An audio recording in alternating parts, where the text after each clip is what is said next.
So Puck, there's been a lot going on in the world. There recently. has. Yeah. There has. And so unfortunately, we've had something that happens in this country every once in a while, which is another person has decided to take a gun and take people's lives with it in a very awful way. And this particular time was targeted towards a very specific group of individuals. And we were kind of talking about this before, but in the spaces that we occupy, you are one of the only people of Asian descent that work in the community that I have a close relationship with. In fact, I would say you might be the only one as far as I know. And so I was kind of wondering if you'd be willing to speak on that in light of recent events in the world. Yeah, I don't even really know where to begin on this because it's such a large topic. And anti-Asian sentiments in the United States, of course, this is nothing new. This has been going on for a very, very long time. And really, it only comes to the forefront when something of this magnitude happens. And I'm glad to have so many voices reaching out and saying, what can I learn about this? What can I do? And working with a show like Nonprofits, which is specifically about bringing current events to the spotlight. I am happy to do my share, especially as you said, there just aren't a lot of people in our sphere that we can think of who are Asian Americans. Yeah. So I'm happy to do what I can to share my experiences and to educate people on the issues that I had growing up. As an Asian American, and I'd be welcome to have any of these conversations with anybody who's here. Yeah. I think the real problems that are going on with a situation like this, I think, are beyond our scope of expertise, beyond what we can talk about, in a really, I'm not going to say intelligent way, but in a way that it involves a real solution policy level stuff. I don't think you or I can really answer the questions there, but we can speak to our lived experiences. Yes. And I can tell you that the attitudes and opinions that were expressed by this individual who decided to take out and do this act are unfortunately not new, right? I think that's the key thing here. It's this is kind of ingrained. And the community that he was brought up in was a Christian one. Very much so. This, and the media has really talked about this.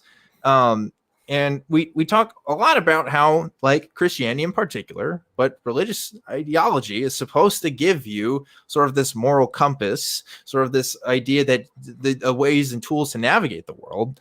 And for some reason, this event still happened despite being in that environment. Why do you think that is? Do you have any idea? Because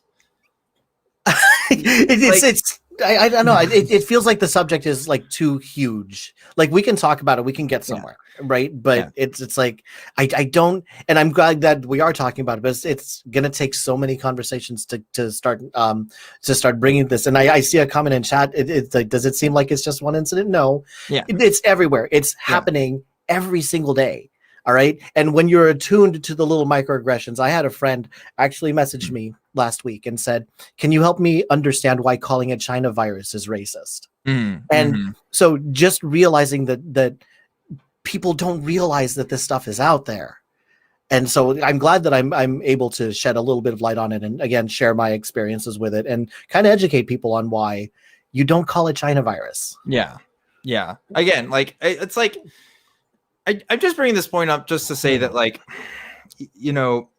this idea that you have to grow up religious or you have to be in a certain environment in order to be a certain good person just is a myth. Yes. Right? It's a total myth. If anything, life is a crapshoot. There are indicators. There are socioeconomic indicators that can determine one's opinions and one's, political stances, one's life stances. But this idea that, you need to be a Christian to be a good person, or you need to go to church, or you need to do this, or you need to do that. clearly that's not enough. I know in our lived experiences that's not enough, because you and I have been discriminated against other people who have felt like, oh, like we aren't good enough because we don't do these things. No, and that's why Right? the moral conversation is always an interesting one, because then the first thing that they'll say is, well, we understand that, we are fallen and fallible creatures. So yeah, we have a moral compass. We just really suck at following it. Whereas you guys as atheists don't even have the compass, so you wouldn't know where you're going even if you got there. Yeah. We have a pretty good idea. We have a pretty good idea of what it looks like when we're not causing immediate direct harm to other people. Right. Ugh. Right. Yeah. And that's not to say, by the way, that I think that our community or the atheist community is somehow morally superior, just naturally so. I don't think that's the case. I don't think that just us being the way who we are just automatically makes us better than any other humans in any other way. But, if it turned out that this person was an atheist, how quickly would people bring that, like the Columbine stuff is what I think about in these conversations, right? How many of those stories you hear around where supposedly the shooters in that incident were going around asking people if they believed in God and did all this other stuff, right? It's like that was a tabloid thing for a long time. And here we are talking about this. And what's the first thing people do? What's the first thing people do when they talk about this guy? They say, well, he wasn't a real Christian. He wasn't a real Christian. And it's like, you just have, there's this, just this get out of jail free card that happens every time this stuff comes up. And like, the conversation just stops at that point. It's almost like you don't get to take ownership for the actions there. And I get it. This person obviously had a lot of issues, had a lot of things that were outside of some people's control. But you know what? There were things that people could control in this, right? Like, I don't know. It's again, this is beyond what I could fully commentate on. But I just bring this up just to talk about that frustration that I've seen, because it's not fair. It's not fair that people can just say, oh, this person wasn't a Christian, this person was, and you can just pick and choose just after the fact, because according to all of his friends and family, like, this shouldn't have even happened. So I don't know. I don't know what's going on here, Puck. I'm just a guy with a microphone, speaking his mind, but I'm just calling how I see it. It is incredible how quickly they disavow someone who has been discovered to have been acting inappropriately. And I'm not going to be the one to name names on here, but there was a popular apologist who recently passed away who was discovered to have been acting in very inappropriate ways. I'm brushing over it. So, I think it's a horrible thing. I'm brushing over it just for the sake of not calling too much attention to it now. But it's incredible how very quickly people say, well, obviously he doesn't represent us. He's not one of us. Well, how come you waited until now before you said it? Like, you couldn't, the Holy Spirit didn't clue you in on this, right? Like, maybe there was something going on that shouldn't have been. Yeah. Where's your moral compass now? Maybe we're just all people like trying to figure stuff out. And sometimes, ideologies aren't always the best indicator of whether somebody's a good person or not, whether they affiliate with that ideology or not. No, I don't know. That's just my take. But I don't want to talk about it anymore, to be honest with you, because it's such a sticky subject, and there's still a lot we don't know about this particular situation. But that's my responses to it. People have been asking me about it, so there you go. That is what it is. Anyway, going back to you, Puck. What's up, man? How are you doing? This is okay. So the first time I was in this chair opposite you was 5 months ago. I think it was October of last year.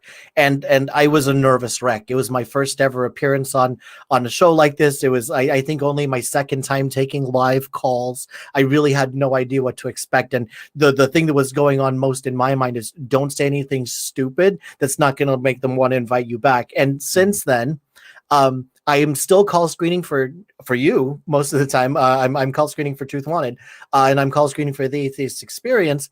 And after making an appearance there, I was kind of discovered by someone named Johnny Angel, who said, "Hey, Puck, I got this show, and I think it'd be really cool if you were on it." And that was nonprofits, and I've been working with nonprofits since about the time I started appearing here, and that has just been such a whirlwind. And I love that the ACA is such a large organization that in whatever way you feel like you can contribute, they're going to find a way to put you to work. Right. Like the only reason I'm not on nonprofits is because I said, please give me 2 weeks off. And Johnny was kind enough to do so. But even then, I will absolutely guarantee you, even after the show ends and before the show even started, there's battalions of people who are hard at work making it so all we have to do is come out here with our pretty hair and put on a good show. Yes. Your hair, by the way, we were just talking about this. You have different icons for your different colored hair. I do. That's some next level stuff. I gotta say, I've never dyed my hair before, and we were talking about this. We were like, tell me what you think about this, chat. Puck's got the chat open right now. I'll need to open it up. But like, if like Patreon goal, if we got to like 250 an episode or something, I was thinking I would frost the tips of my hair. Yes. I think I could do that much. Yes. What do you guys think? If you guys like that, comment below. We'll see what we can do about it, because I've never dyed my hair before, and like it'd be funny to look like the lead singer from Smash Mouth for just like a second. Just I was gonna say Backstreet Boys, but that works too. That works too. But let me know about your thoughts about that, guys, because that'd be a cool way to support the show. You know, doing a little things like that. Dude, we got to do a you bet your hair contest. Me against I don't know, somebody else, another host, where we'll put in competition and the loser has to shave their head. We have to make sure we get another host that has hair first of all. So we gotta do that much. But you know, we'll figure something out. We'll do something about that. So anyway, guys, we got some open lines here. We definitely want to talk to you, but please, this is a call-in show.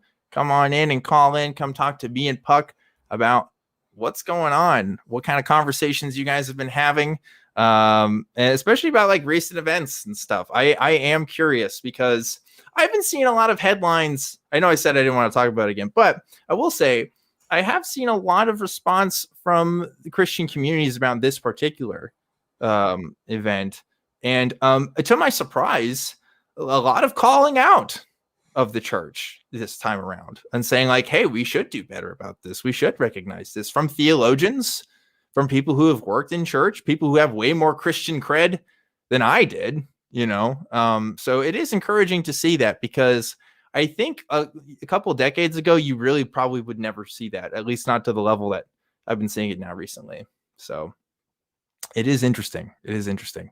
Nice to see them calling themselves out. And there was an article, which I don't want to talk too much about because I think nonprofits is going to cover it shortly. Okay. But it was an article written by a pastor to a religious editorial site saying that we can't disavow this. And even if we may not have been a part of this specific incident, we know that we put this message out.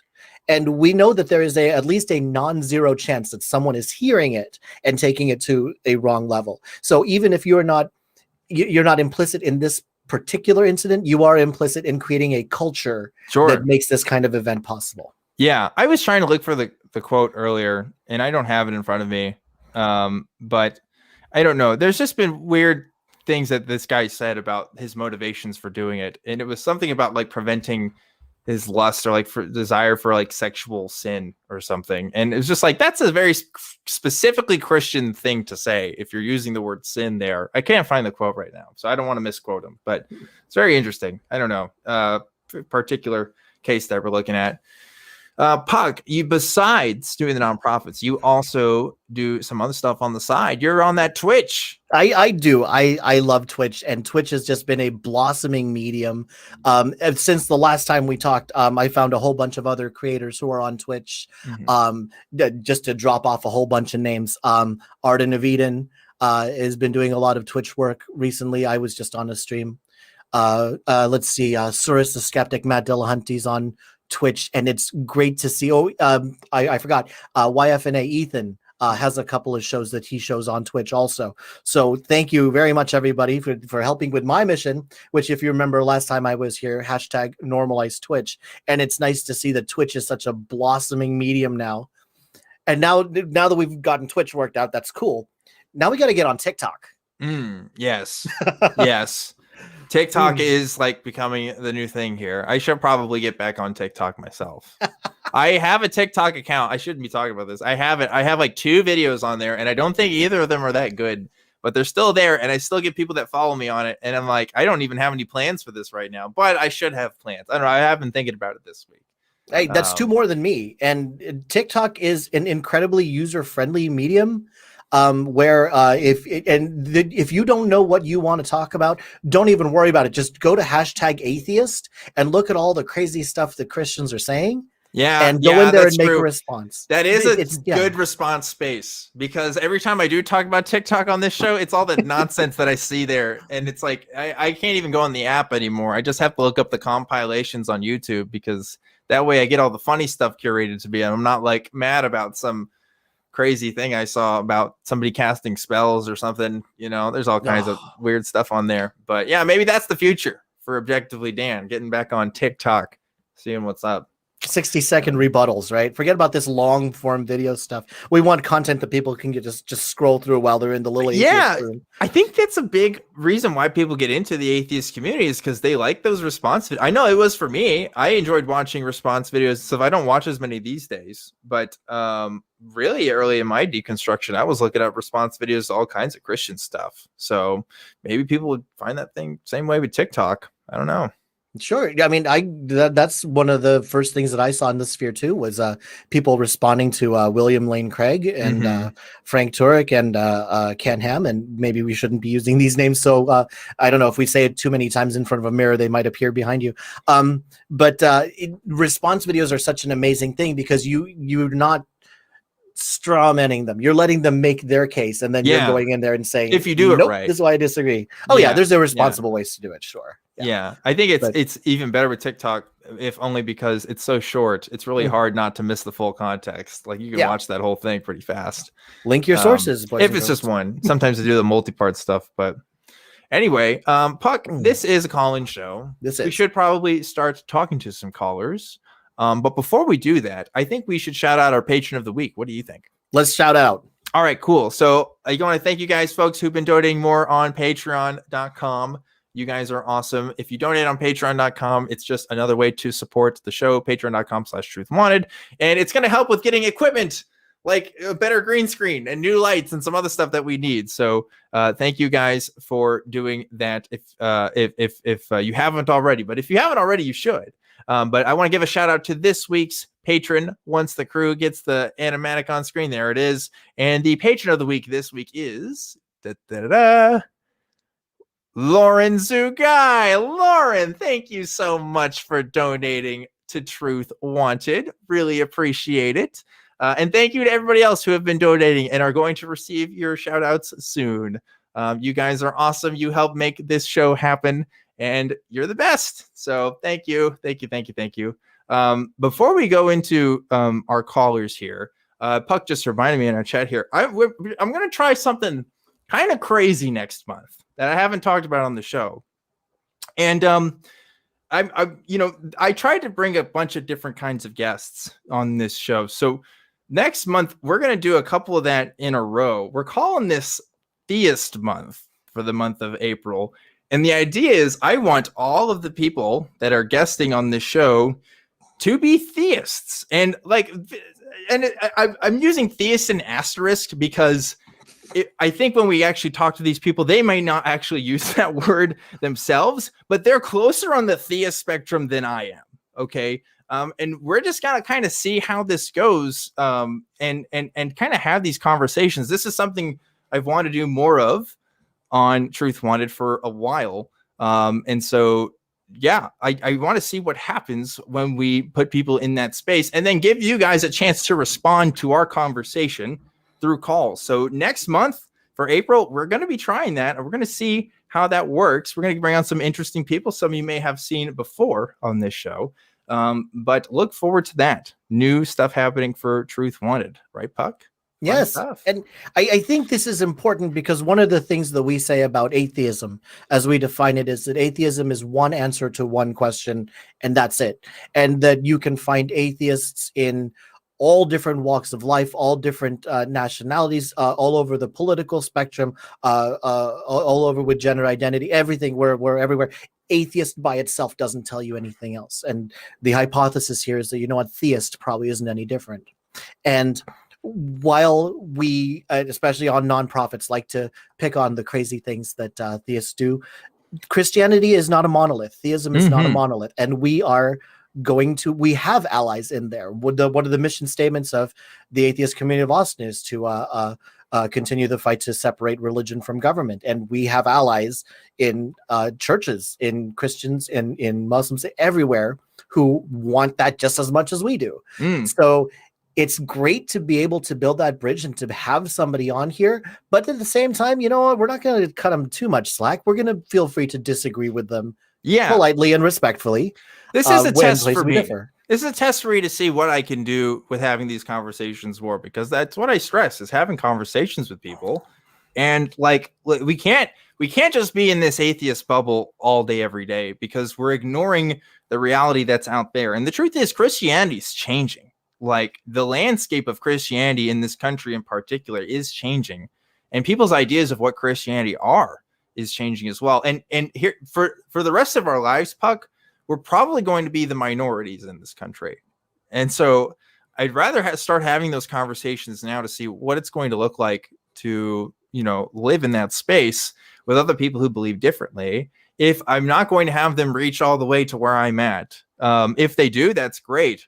But it has to start with talking. It has to start with doing that. So we'll see how that goes. We'll see if people like it. We'll see what the response is. I'm excited for it, but it's going to be something pretty different for this show, and I'm looking forward to it.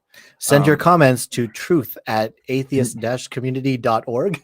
Yes, that's one way you can do that as well. Look at the crew just putting that email right. They were ready for that too. That's great. Well, let's see if they do this one too. Also, engage with us on our Discord at tiny.cc. Dang, they got it too. Dang, crew. Oh, they are on it. Crew's on it tonight. Good job, crew. Anyway, let's get to some calls now, huh? All right, let's do it.